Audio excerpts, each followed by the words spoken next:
Danielle, we got a parakeet nesting box.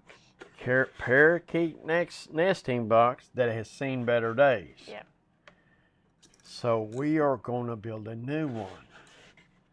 So. Interesting fact about a parakeet. Tell us, Danielle, what you found out about their beaks. I didn't know that. The beaks tell you if they're male or female. So what do you have? We don't know yet. They're too little. Too little. But so not only... How long will it be for you know? I don't know. A couple months. So whenever... It either will stay the same color or get darker. I see. Okay. So let's follow me into the shop. I have got a board that we need to...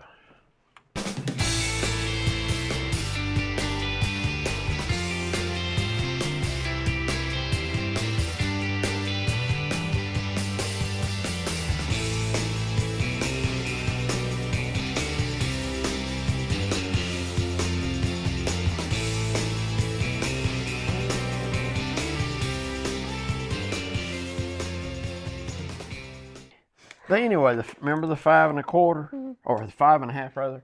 That's what this board is. But we're going to cut it down this way, and we'll try to find the lead. Best way to do it without a calculator, you got 8 1/4. Put 8 1/4 right here. Now that's 16 1/2. That's top and bottom.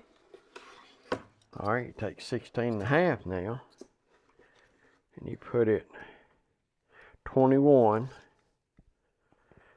all right, 25 1/2. That takes it all the way around.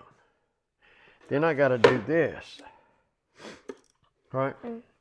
So 25, 33 1/4, 39, 47 1/4. So I'm going to cut this 48 inches. See how I did that? So we're going to rough cut it at 48 inches.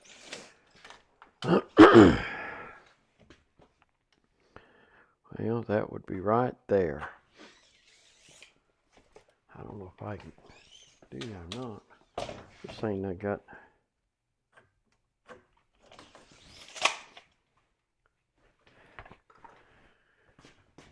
I'm going to have to go that way with it, I think. It's going to take much wood. It's hard to believe, isn't it? Yeah. That one little box. This little box is going to take that much wood. Oh my goodness. She's a joy to be around. I am joking. I'm full of jokes, Danielle. Just ask me one. Ask me to tell you a joke. No. Heard my jokes before. They say I'm funny when I'm mean.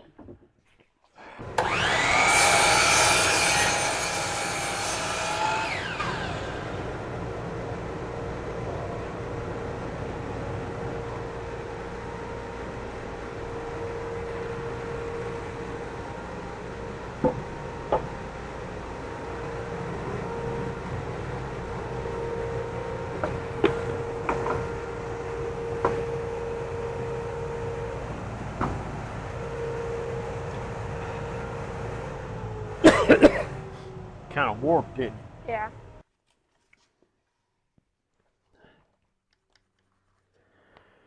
So you got be 2 of these, 3. 8 1/4. You put 8 1/2. Yeah, I want to give myself a little bit extra. We can fine tune her a little later. What I can do,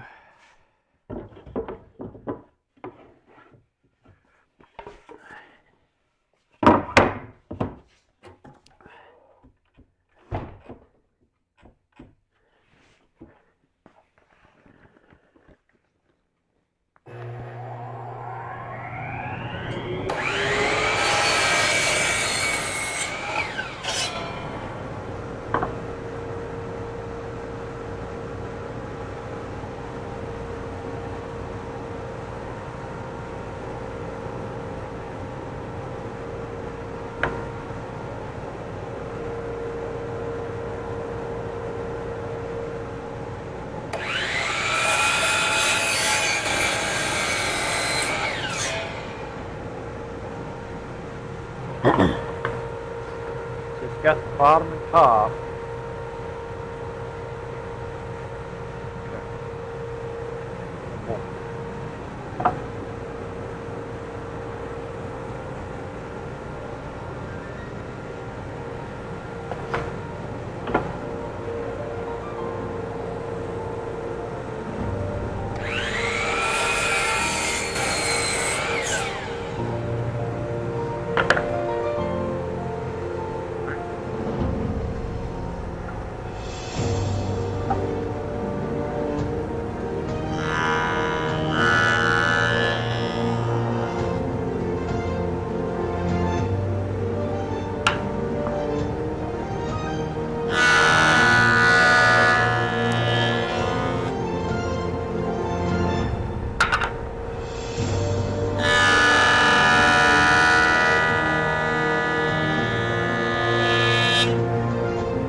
The reason why I cut this up like this, normally I get it to full length and I dimension the lumber, but this thing was so warped. But you can cut it down. It wasn't near the. I didn't lose near the material, but I gotta have two adjacent surfaces at a 90 degree. So when I put this on the bandsaw to resaw it, it'll come out better. So it's like the foundation. You got to start out good. But anyway, that's the reason why I've done it. But now these are 3/16, but I'm gonna go a quarter.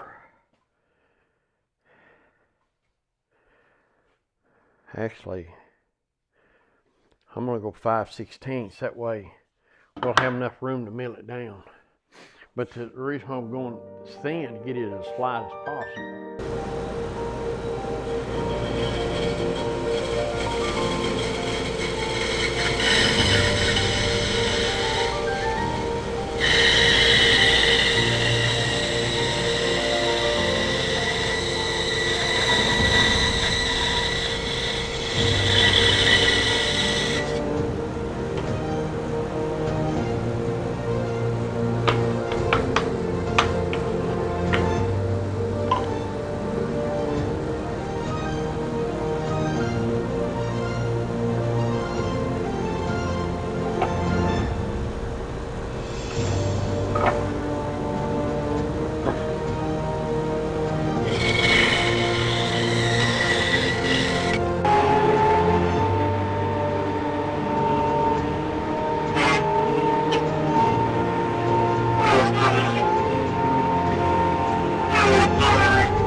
On the nesting boxes, we're ready for the box joints now.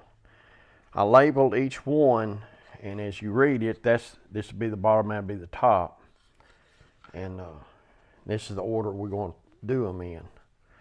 So that will be next.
right, we got this joint here, Danielle. Now, if we got one right, didn't we? Yeah. Look at that.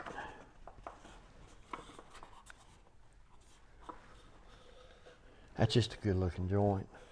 I like box joints. A lot of surface for glue. Good strong.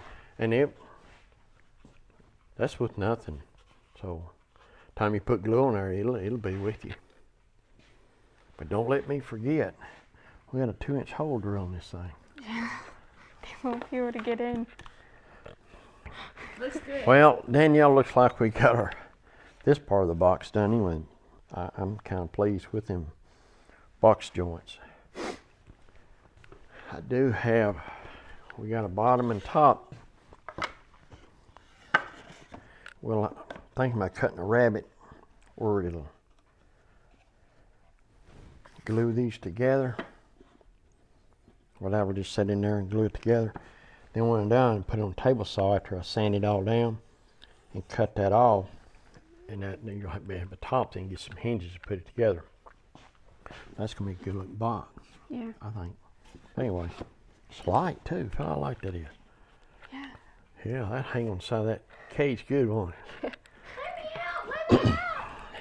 No, they wouldn't want to get out after this. Yeah. They can't get out! But anyhow, Now, did you make to help you with box joints? well, this right here is what they call table saw sled. And I usually write on here the blades I use and anything else go with it. That way I can set it back down here and repeat it. A sled just works real good. I bought this from my buddy Katz Moses. No, I'm kidding. I made it. Yeah, it don't have any kind of slop.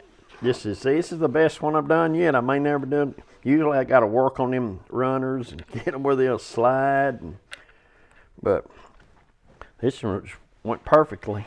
Sled is the handiest thing for a table saw. So let's just cut our rabbets and then we'll get them tops all glued together.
Yeah, it's indoor outdoor glue, so it can stand some moisture. That's it. It ain't white like that other one. All right, so what we need to do is short one.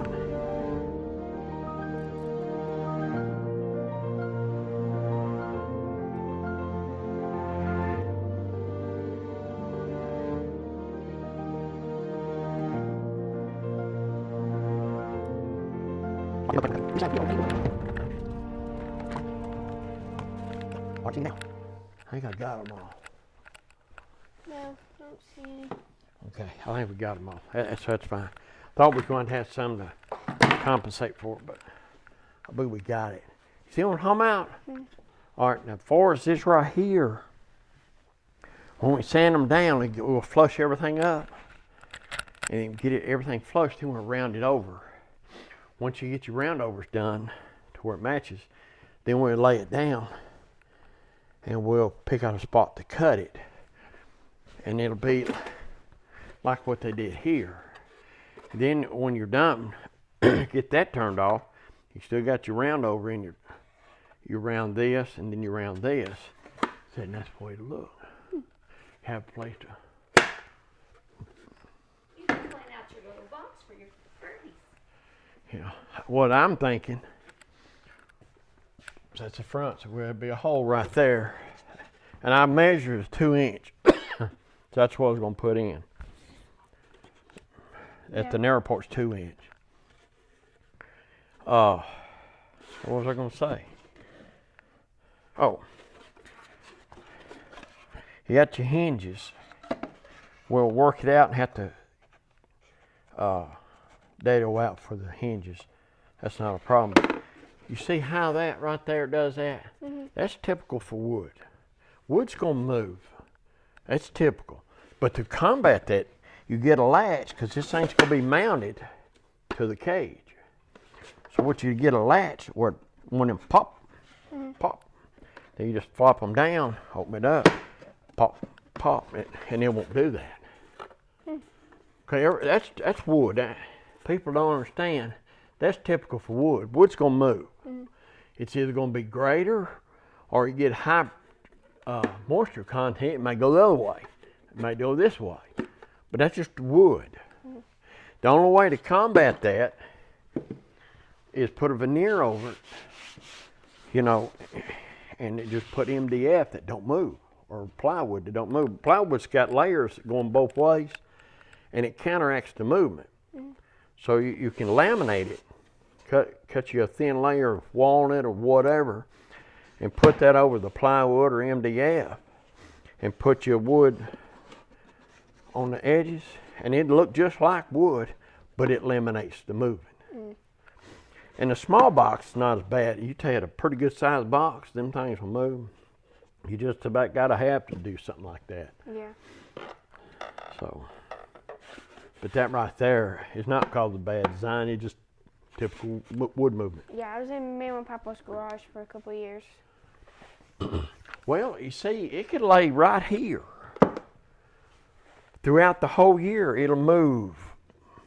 As moisture or humidity goes higher, it'll move because it sucks the moisture in. And as the humidity goes away, it'll go the other way as the moisture leaves. Because all wood's going to have some moisture in it because you got moisture, you're breathing it. So when I take my indicator, I would check something that's been in here a long time. And the last time I checked it, which is during the summer, is 12%. Well, it's 12% moisture. It's been in here for 6 months. It's usually, so when I check it with my stuff that I have drying, like this, and I will check it. If it shows the same thing as something that's been laying out in here, well, it's dry. You're done. But if, say, for instance, that one I had, it was 12.5%, and the bowl was like 22%, 21%. Well, it had some drying left to do. So it won't be zero, because it'll never be zero. But the smaller the amount, the better? Well, it all depends. You're going to have a Mendoza where it'll go up and down with it. You know, that's a Mendoza. In other words, the humidity's got to change for it to change. But if you got one that's just been cut and it's wet, like this one with wax on it, Yeah. it's going to be higher, so 20, 25, 30%, and this works its way down to that Mendoza. I never realized that. Wood moves. When you're building stuff, and that's the challenge of doing something with wood, you got to understand that wood moves. And during the seasonal changes, it's going to move. And you get the grain fighting one another, it'll just break itself. Okay. Depending on what kind of joints you have or what have you, it may take 2 or 3 years or, a lot of variables. But what it'll do, it'll sit there and it moving against one another, and they'll finally just break. I've had bottoms of the bowls, they just break. And you've hemmed it where it can't move, but it's going to move. Yeah. And it'll soon break. See, when you're building a cabinet or table or anything, you got to have all that in mind to know what gets locked down and where you do it. For instance, if you had a big box or a drawer, all right, you got the drawer, and say the grain's running this way, it's going to move this way. See, end grain, it's like the tree standing up here. The tree grows up. It grows out this way with the moisture. So if you got it here and you got dados around, you got her hemmed in there. You got to leave it some slack on these sides here and hem it in the middle to where it'll grow back and forth. You got out of sight, but you leave it to where it'll grow back and forth with it fastened in the middle. If you don't fasten it in the middle, this thing could get stuck and you'll be able to see it. So you fasten her in the middle and let it do a seasonal movement, and it will last forever. Is that why But if you hem it up and that bottom is significant, well, it finally break that drawer or box or whatever you're dealing with. Is that why you did the top and the bottom the way you did with the cutting?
Okay, here we are.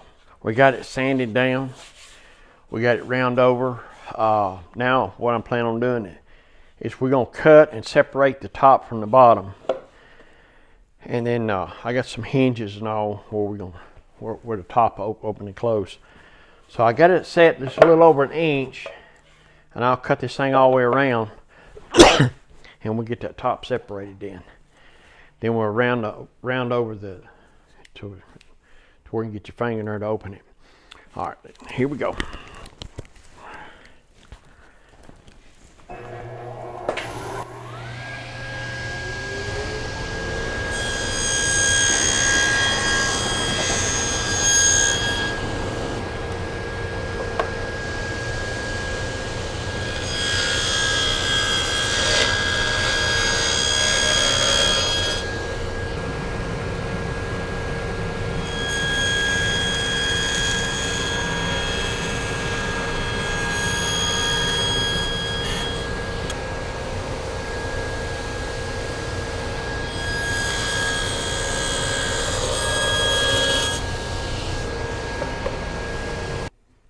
Okay, so we got our top cut off. The thing about it is, I don't know if y'all noticed I had blue tape around it. When it come off completely, it'd get trapped in that blade, so I put tape on it to hold it still and just right on through. So what we're gonna do now is do a round over on the three sides, then we'll have hinges back here. So we'll go to the router table and see you at the router table.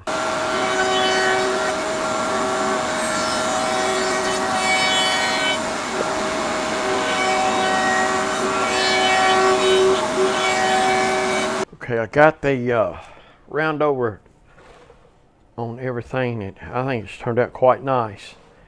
What we'll do now, we'll take and cut the 2-inch hole where the birds can get in it.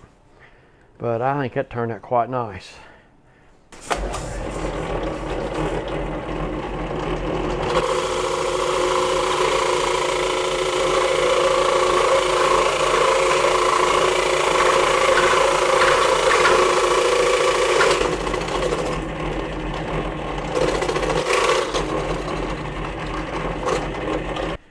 We are going to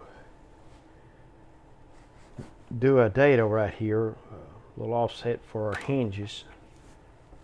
That way the lid will sit in here a little better.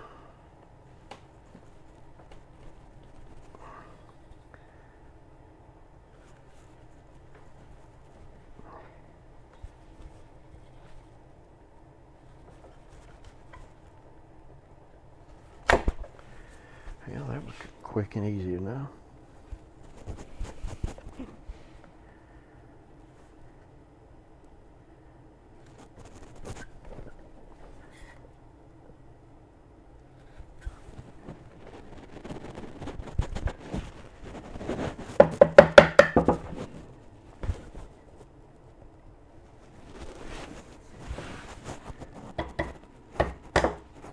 This one won't go as easy, watch.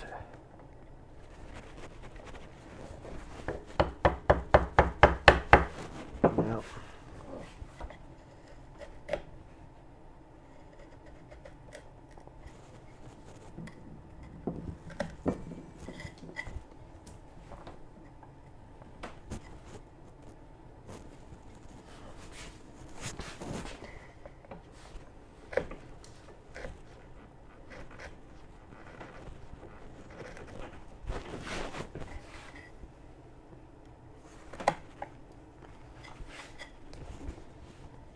See if I won't go now.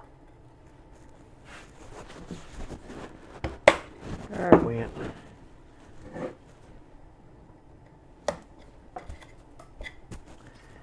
Let's see.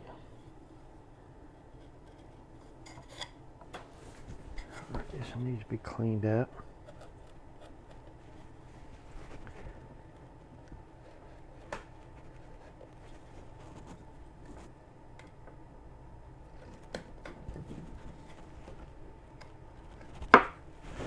All right.